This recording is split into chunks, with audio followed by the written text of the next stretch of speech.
Voltamos com o primeiro programa da série que está sendo produzida pelo Delta V, um programa da Casa Azul Ventures com apoio do BNB para debater o ecossistema de inovação no Nordeste.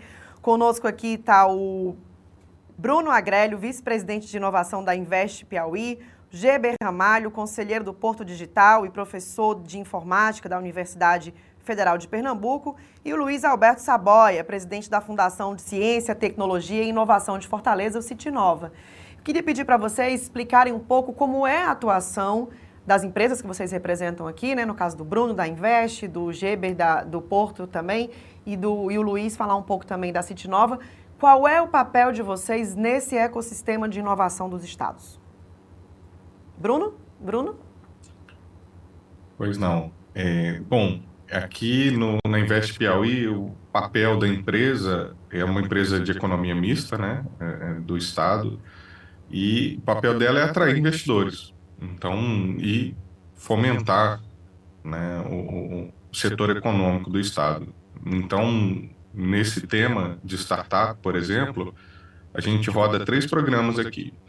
Um programa é o MIT RIP, que foi uma parceria com o Massachusetts Institute of Technology, o MIT, que é internacionalmente reconhecido, que ele tem esse programa que ele escolhe um tema, né, no caso aqui do Piauí foi Health Tech, e ele tem uma metodologia para criar um ambiente de desenvolvimento de startups na área de saúde aqui no Piauí. Então, tem todo um programa, envolve 5 atores, que é o governo, que são investidores, são as universidades, grandes empresas e os próprios empreendedores, né, os principais atores, e esses envolvidos, eles fazem uma imersão lá no MIT, depois voltam para cá e o objetivo é construir esse ecossistema. A gente também, além do MIT RIP, tem o programa Startup Piauí,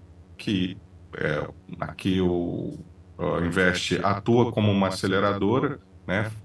Ela tem um edital que faz essa aceleração das empresas e, por fim, o Startup Piauí Edu, que atua na formação de estudantes do ensino médio da rede pública, com cursos de empreendedorismo, com toda uma metodologia criada para que esses estudantes conheçam esse mercado de empreendedorismo, que se vejam aptos a criar um negócio. E dentro do Startup Piauí Edu tem todo também essa parte de fomento, de incentivo, e como o Luiz falou, né, no bloco anterior, essa parte, o governo, e o Geber também mencionou, que o capital ele é muito fundamental. E a Invest atua justamente nisso, fazendo essa ponte, tanto trazendo investidores, quanto sendo o canal para o próprio Estado trazer esses recursos e facilitar, por exemplo, as contratações públicas das soluções geradas nessas 3 frentes que a gente está atuando. E Pernambuco, Geber? Fala um pouco do Porto Digital. Tá, falo. A gente, como eu disse, tem essa longa tradição, mas a gente tá ralando aí como todo mundo. A coisa não é fácil para ninguém, entendeu? A gente aqui tem, só para organizar melhor, eu vejo caminhos, entendeu? Para a gente avançar. Luiz deu uma boa pista, que é essa coisa das compras públicas. A gente tem uma experiência muito legal aqui, Luiz, que chama OIL, em inglês, né? OIL. Que é o seguinte, uma empresa chega, normalmente uma empresa do Estado, a gente teve agora com a Procuradoria, fechou um negócio agora com o TJPE, o Tribunal de Justiça, uma coisa de inteligência artificial, eles trazem a demanda e a gente organiza todo o processo de inovação, mas envolvendo as startups e induzindo startups. Então, isso é uma maneira que a gente tem do poder público, mas ao mesmo tempo conversar com a startup. Porque a outra maneira que eu mencionei rapidamente sobre venture building é um outro pensamento de como acelerar, entendeu? Porque se a gente ficar só no modo que os americanos chamam de push, né? A gente pega a pessoa que inventou uma solução e a gente vai atrás para ver se tem um mercado para aquilo ali. Então, esse diálogo, ou seja com o poder público ou com as empresas, ele pode ser fundamental para quando você vai criar uma startup, já cria em cima de um problema que alguém que conhece aquele mercado está validado. E por que que eu falo disso? Porque assim, a gente debate muito esse tipo de problema aqui. Então, veja, eu vejo que tem dois grandes caminhos para. A gente passou um tempo assim na crista da onda, produzindo um monte de startups, várias delas importantes, como a Neurotech, que foi a maior transação no mercado de aquisição do Brasil, né? A B3 comprou por mais de R$ 1 bilhão. Mas é o seguinte, mas a gente não tem conseguido produzir nos últimos anos a mesma quantidade que a gente já produziu de startups. Por quê? A gente tem duas hipóteses aqui. Uma é porque o capim alto foi cortado. Então, assim, as soluções das coisas que a gente resolvia com uma tecnologia relativamente simples, tem um monte de gente fazendo. Então, um caminho é você investir em coisas que são mais sofisticadas. E a gente tem uma boa notícia nesse sentido, porque a inteligência artificial começou a se tornar uma coisa relativamente fácil, tem um monte de API que a gente pode reutilizar. Hoje de manhã, por exemplo, foi o nosso Demo Day aqui, com várias soluções já utilizando coisas de inteligência artificial. Então, é um caminho é você sofisticar a sua solução. O outro caminho é entender melhor do mercado. Porque, por exemplo, normalmente a gente não sei aí a experiência de vocês no Piauí e no Ceará, mas aqui, a maior parte do esforço que a gente tem de startups, de formação de gente, é gente ligada à área de tecnologia, computação, a grande parte. Então, veja bem, o povo da computação é bom em computação, mas e o resto? Porque, por exemplo, os portos. Você tem problema de porto. Aí, como no Piauí, não vai ser. Se não foi maldade, entendeu? Porque eu pensei no exemplo do porto aqui, mas não vai dar certo em Teresina. Mas sei lá, você tem um problema de produção qualquer de agronegócio, a gente não entende suficientemente do problema para entender qual é a dor da pessoa e onde é que está a oportunidade. Então, eu penso que a gente precisa criar conexões da tecnologia com o mercado. E eu acho que isso é, em parte, o que explica ter muita coisa no Sul. Não é só porque tem mais dinheiro para investimento. Porque a gente tem N projetos de investimento do BNDES que rodam aqui no Nordeste. O negócio é que você não entende suficientemente do mercado. Ou o pessoal que está no mercado não está aqui. Está a filial aqui, está a ponta da venda, mas quem está produzindo está lá. Então o problema da fábrica lá a gente não sabe nem qual é. E não tem como dialogar, porque o cara está muito distante. Então eu penso que os caminhos, o governo, como o Luiz levantou, é um desses que pode dizer, a gente tem um problema, porque qual é a maior dificuldade, vocês colegas que estão nessa aí, sobretudo na área da educação?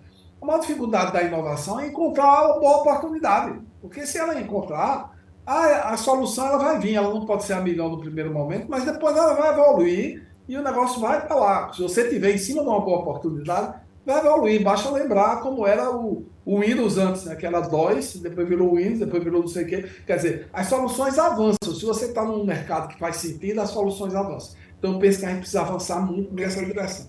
Essa é a minha provocação. Luiz.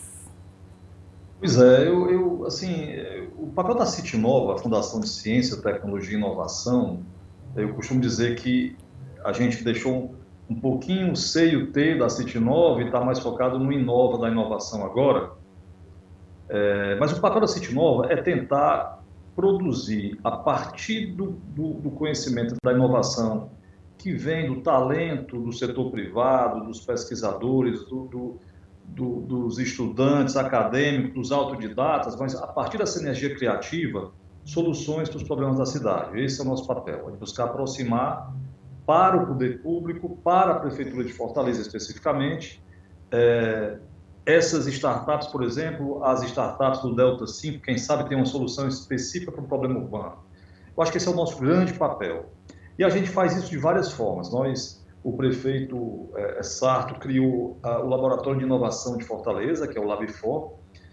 Esse é um laboratório de inovação para a formulação de políticas públicas. Então, basicamente, é um laboratório onde a gente desenha num processo inspirado no design thinking e a gente faz uma prova de conceito, evolui para um projeto piloto, testa e, se tiver escala, a gente manda para uma secretaria finalística. Se for aprovado, a gente dá escala mandando para uma secretaria finalística fazer. E esses projetos, eles não necessariamente são projetos na área de TIC. São projetos inovadores, é importante dizer que a inovação existe em vários campos, né? O Lab4, o Laboratório de Inovação, ele nasceu através de um treinamento, de uma parceria com a Universidade Johns Hopkins, especificamente com o Centro de Inovação Pública da universidade, que durante 10 meses treinou aqui e capacitou uma equipe nessa metodologia. Então, vou dar aqui um exemplo para vocês. Criou-se aqui uma política, a meu ver, inovadora, que era aproveitar as dezenas de lotes públicos que são remanescentes de legislações. Quando você tem que fazer um empreendimento, você tem que doar uma parte desse terreno para a prefeitura. Historicamente, esses lotes estão lá, as dezenas e tudo, e muitas vezes eles viram objeto de invasão ou viram objeto de depósito inadequado de lixo, né? E criou-se uma ideia no Laboratório de Inovação, que era transformar essa rede de espaços degradados numa rede de microparques urbanos, parques de bolso. Então, usou-se um conceito, né, chamado parque naturalizado, tem toda uma concepção inovadora em relação a esse equipamento, mas super simples. E aí nós fizemos os 2 primeiros protótipos, prova de conceito, teste piloto aqui, e agora, com o financiamento do Banco Mundial, nós estamos fazendo 30 microparques desse aqui em Fortaleza, já com a Secretaria de Urbanismo e Meio Ambiente, e esse projeto está concorrendo agora na Coreia do Sul a um prêmio, por exemplo, né? Então, quando eu falo de inovação e o papel da CityNova, é olhar para os problemas urbanos, quaisquer que sejam eles, e usar tecnologia, criatividade e inovação para resolvê-los. Então, a gente conseguiu fazer aqui um aplicativo para o combate ao assédio sexual do transporte público, que é o Nina, por sinal é de uma garota do Recife, né? Muito bacana a ideia dela, e foi implantado primeiramente em Fortaleza. Nós, recentemente, implantamos um sistema de agendamento da coleta seletiva, baseada em associações de catadores operando triciclos elétricos que atendem sobre agendamento, a solicitação de coleta seletiva. Um projeto bem bacana.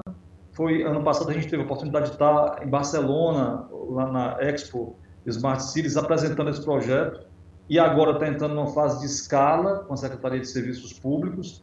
Então, eu diria que assim, o papel da CityNova é buscar talentos, energia criativa, inovação no setor privado, né, para resolver problemas urbanos. Acho que, se eu pudesse sintetizar, é dessa forma.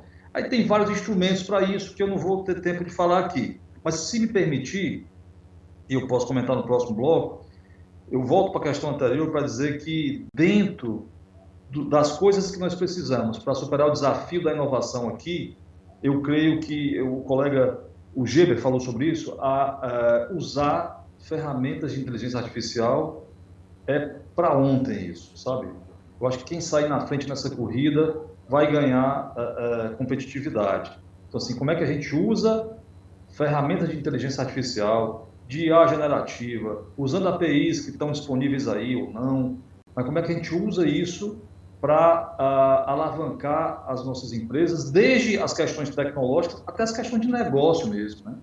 Você fazer você montar um plano de negócio, um planejamento, usando essas ferramentas, obviamente que não é fazer uma pergunta boba e esperar que venha um resultado, mas a partir de um ciclo de interações com essas ferramentas de IA generativa e com dados de boa qualidade, você consegue ganhar muita produtividade na estratégia que essas startups precisam.